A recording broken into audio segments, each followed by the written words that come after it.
ये धरती, ये खेत, ये किसान, मेहनत तो इनकी थी, लेकिन फसल का सुख कोई और भोगता था। ब्रिटिश हुकूमत, साहूकार और सुदखोरों का ऐसा जाल कि किसान पीढ़ी दर पीढ़ी गुलामी की जंजीरों में जकड़ा रहा। लेकिन इतिहास गवाह है, जब अन्याय अपनी चरम सीमा पर होता है, तब एक नायक जन्म लेता है। वह नायक था चौधरी छोटू राम। 24 नवंबर 1881 हरियाणा के गढ़ी सांपला में एक बालक का जन्म हुआ। नाम रखा गया रामरिचपाल। घर का सबसे छोटा, पर किस्मत ने उसे छोटा नहीं, बहुत बड़ा बनने की राह दी। प्यार से सबने उसे छोटू राम कहकर पुकारा, लेकिन ये नाम आने वाले समय में शोषितों के लिए एक संकल्प बन जाएगा।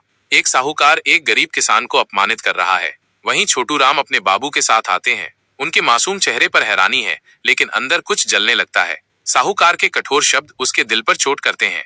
छोटू राम की आंखों में आंसू नहीं, गुस्से की एक ज्वाला थी। पहली बार उसने देखा अन्याय क्या होता है।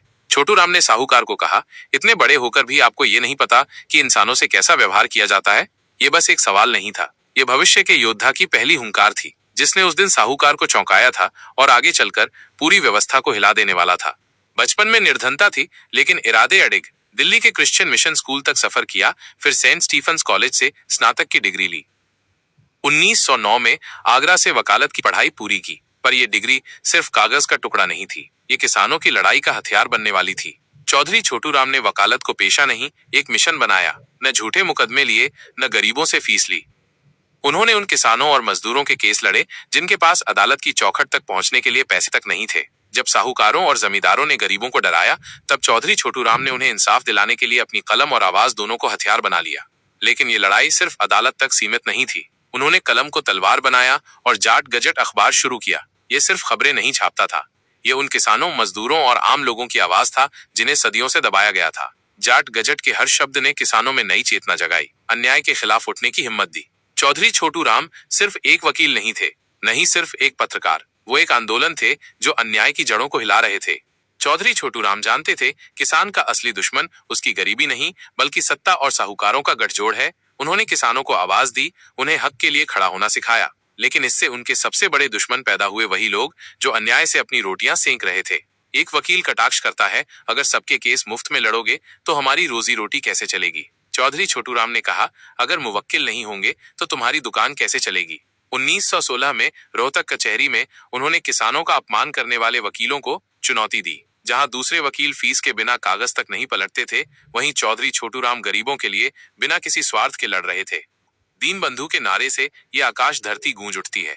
ये सिर्फ एक नाम नहीं था, ये उस भरोसे की मुहर थी जो किसानों ने चौधरी छोटू राम पर लगा दी थी। यहीं से शुरू हुई उनकी असली लड़ाई, किसानों को साहूकारों और शोषण की जंजीरों से मुक्त कराने की। और इस लड़ाई में उन्होंने न कानून से डरे, न सत्ता से, न किसी ताकतवर से, क्योंकि उनका एक ही मकसद था, किसानों की जीत। 1930 का दशक, पंजाब की राजनीति में भूचाल आ गया। चौधरी छोटू राम ने यूनियनिस्ट पार्टी बनाई, एक ऐसी पार्टी जो किसानों के लिए थी, किसानों के द्वारा थी। 1937 के चुनावों में कांग्रेस को करारी हार मिली। यूनियनिस्ट पार्टी ने 175 में से 99 सीटें जीती। अब अंग्रेजों को समझ आ गया कि पंजाब में अगर कोई उनकी नीतियों को चुनौती दे सकता है तो वो सिर्फ चौधरी छोटू राम है। उन्होंने कहा, बिना अर्थ के राजनीति निरर्थक है। उन्होंने किसानों के लिए कानून बनाए, सुदखोर और साहूकारों के जुल्म खत्म करने के लिए बड़े बड़े फैसले लिए। चौधरी छोटू राम ने जो क्रांतिकारी कानून बनाए, उन्होंने किसानों की किस्मत बदल दी। चौधरी छोटू राम का टकराव हर उस ताकत से था जो नहीं चाहती थी कि गरीबों की आवाज बुलंद हो। साहूकार, सुदखोर, अंग्रेज और सत्ता के दलाल, सबके लिए चौधरी छोटू राम एक चुनौती थे, क्योंकि उन्होंने उस तबके को खड़ा कर दिया था जिसे हमेशा दबाया गया। चौधरी छोटू राम की जमींदार पार्टी किसी जाति, धर्म या संप्रदाय की पार्टी नहीं थी। ये किसान, मजदूर और शोषितों की पार्टी थी। उन्होंने ऐलान कर दिया, अगर कोई मेरे साथ है तो वो सिर्फ गरीब और मेहनतकश है, बाकी सब मेरे लिए विरोधी। चौधरी छोटू राम के कद का अंदाजा अंग्रेज और उनके विरोधी लगा चुके थे। उनकी कलम जब चलती थी तो शब्द नहीं, आग बरसती थी। उनके मशहूर लेख ठग बाजार की सैर और बेचारा किसान ने शोषण की पोल खोल दी। जाट गजट में जब ये लेख छपे तो सत्ता के गलियारों में हड़कंप मच गया। विरोधी अखबार में चौधरी छोटू राम के खिलाफ लिखते और चौधरी छोटू राम मंच से गरजते हुए कहते, जिस दिन ये अखबार मेरे बारे में अच्छा लिखने लगे, समझ लेना तुम्हारा छोटू राम नहीं रहा। विरोधी उन पर तंज कसते, अफवाहें उड़ाते, मगर चौधरी छोटू राम ने कभी परवाह नहीं की। हर बार उनका जवाब सीधा और साफ होता, पंजाब में न हिंदू है न मुसलमान, यहाँ सिर्फ एक चीज बसती है, किसान और मजदूर की गुर्बत और लाचारी, और मैं इसे जड़ से मिटाकर ही दम लूंगा, चाहे कोई कुछ भी कहे। ये लड़ाई किसी व्यक्ति की नहीं थी, ये उस सोच की लड़ाई थी जो कहती थी कि मेहनतकश सिर झुकाकर नहीं, सिर उठाकर जिएंगे, और इस लड़ाई में चौधरी छोटू राम को किसी की परवाह नहीं थी, न सत्ता की, न ताकतवरों की, न ही उन अखबारों की जो उनके खिलाफ जहर उगल रहे थे। जब पंजाब में कृषि संकट गहराया तो किसान मायूस थे, खेतों में खड़ी फसल भी मानो अपनी किस्मत पर रो रही थी। लेकिन चौधरी छोटू राम चुप रहने वालों में से नहीं थे। उन्होंने अंग्रेज हुकूमत को सीधी चेतावनी देते हुए कहा, बाजार का भाव ऐसा हो कि किसान पर मार न पड़े। अगर मेहनतकश को उसकी फसल का दाम नहीं मिलेगा तो फिर ये खेत सूने हो जाएंगे। लेकिन जब सरकार ने उनकी ये गुहार अनसुनी कर दी तो चौधरी छोटू राम ने अपना रुख और कड़ा कर लिया। चौधरी छोटू राम ने अंग्रेजों को खुले आम धमकी दी। कहा, अगर गेहूं का भाव 10 रुपए प्रति मण से कम हुआ तो मजबूरन खड़ी फसल को आग लगानी पड़ेगी। ये सिर्फ एक धमकी नहीं थी, ये उस आक्रोश की गूंज थी जिसे कोई भी सत्ता अनसुना नहीं कर सकती थी। चौधरी छोटू राम जानते थे कि जब किसान की मेहनत की कीमत नहीं मिलती तो सिर्फ उसकी रोजी नहीं बल्कि पूरा समाज बर्बाद होता है। आखिरकार सरकार झुकी, 10 रुपए की जगह 11 रुपए प्रति मण का भाव तय हुआ। ये जीत सिर्फ एक दाम की नहीं थी, ये उस हिम्मत की जीत थी जिसने किसान को लड़ना सिखाया। ये उस आदमी की जीत थी जिसने किसानों को ये यकीन दिलाया कि उनकी तकदीर का फैसला उनके पसीने से होगा, किसी हुकूमत के रहम से नहीं। जब जिन्ना की कट्टरपंथी राजनीति पंजाब पर अपनी जड़ें जमाना चाहती थी, तब उसके सामने एक मजबूत दीवार खड़ी हो गई, चौधरी छोटू राम। उनका साफ संदेश था, ये जमीन किसानों की है, नफरत की राजनीति की नहीं।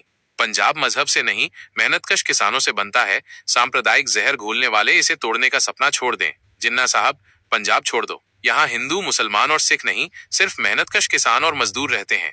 चौधरी छोटू राम ने कभी धर्म की राजनीति को स्वीकार नहीं किया। उनके लिए सिर्फ दो वर्ग थे, एक जो जुल्म करता है और दूसरा जो सहता है। उन्होंने किसान और मजदूर की एकता को सबसे ऊपर रखा, मजहबी सियासत को ठुकरा दिया। छोटू राम ने गरजते हुए कहा कि अगर कोई ये सोचता है कि किसान की कड़ी मेहनत को बांट देगा तो वो मुगालते में है। यहाँ कोई हिंदू, कोई मुसलमान, कोई सिख नहीं। यहाँ सिर्फ वो हैं जो धरती जोतते हैं और वो हैं जो उनका हक छीनते हैं। यही कारण था कि पंजाब की जनता ने उन्हें सिर्फ नेता नहीं बल्कि रहबरे आजम यानी सच्चा मार्गदर्शक कहा, क्योंकि वो सिर्फ अपने लिए नहीं, हजारों किसानों और मजदूरों की किस्मत बदलने के लिए लड़ रहे थे। ये चौधरी छोटू राम की दूरदर्शिता थी कि उन्होंने भाखड़ा नांगल बांध का प्रस्ताव रखा। आज जो पंजाब और हरियाणा भारत का अन्नदाता कहलाते हैं, उसकी नींव चौधरी छोटू राम ने रखी थी।